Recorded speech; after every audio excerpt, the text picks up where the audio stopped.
I think there's got to be a question about what are our prejudices in these situations, and by prejudice I mean prejudgments. What are they, and what are they based on? And unconscious bias training is one part of that. People also talk about conscious bias as well as unconscious bias. And I think it's absolutely right that in the Labour Party, as a party that is involved as an institution in helping to frame the laws of our country and the culture of our politics, it's absolutely right that we've taken the step to introduce unconscious bias for all staff and all members of Parliament, and for all members of Parliament as well, is something that I called for because my background and experience, both in business for about 15 years, but also as a consultant, and also working to increase diversity on our public boards, and spending a year on that with the Government Equalities Office, where we had ambassadors and we had training, we had workshops. This was all, to say that this isn't about an add-on. This is about the best decisions being made. This is about our economic prosperity, this as much as it is about social equality and social progress. And I think we have to see this in that lens, that if we're not treating people equally and having a meritocracy and creating opportunity for all, then we are holding all of ourselves back.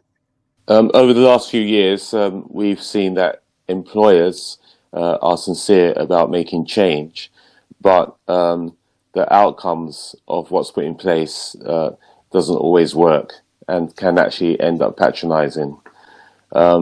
So what employers need to do is keep that sincerity, but find ways of having authentic outcomes.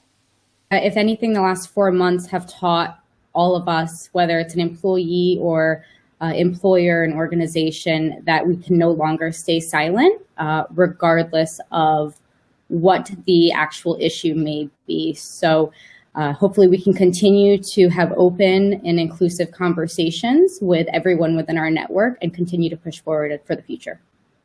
There are lots of opportunities out there for both employers and young people, and use the networks and the connections and the local community colleges and employers that are around to look at the opportunities and look at how we can support both the business community and individuals with the skills that are needed to survive this recovery.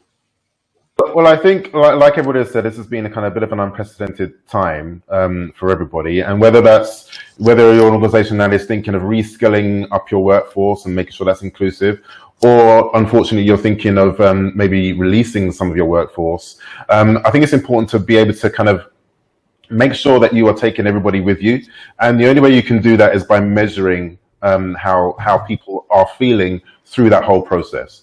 So there were 3 things that we found our organizations did, and that was 1, listen more, 2, try to remain agile, use data to give them information so they can make data-backed decisions, so they can make quick decisions, and set benchmarks, measure everything, and set KPIs. And that will allow you to actually transition from this period to the next with the full knowledge that you're taking your people with you with an inclusive organization. And that's what we try to do.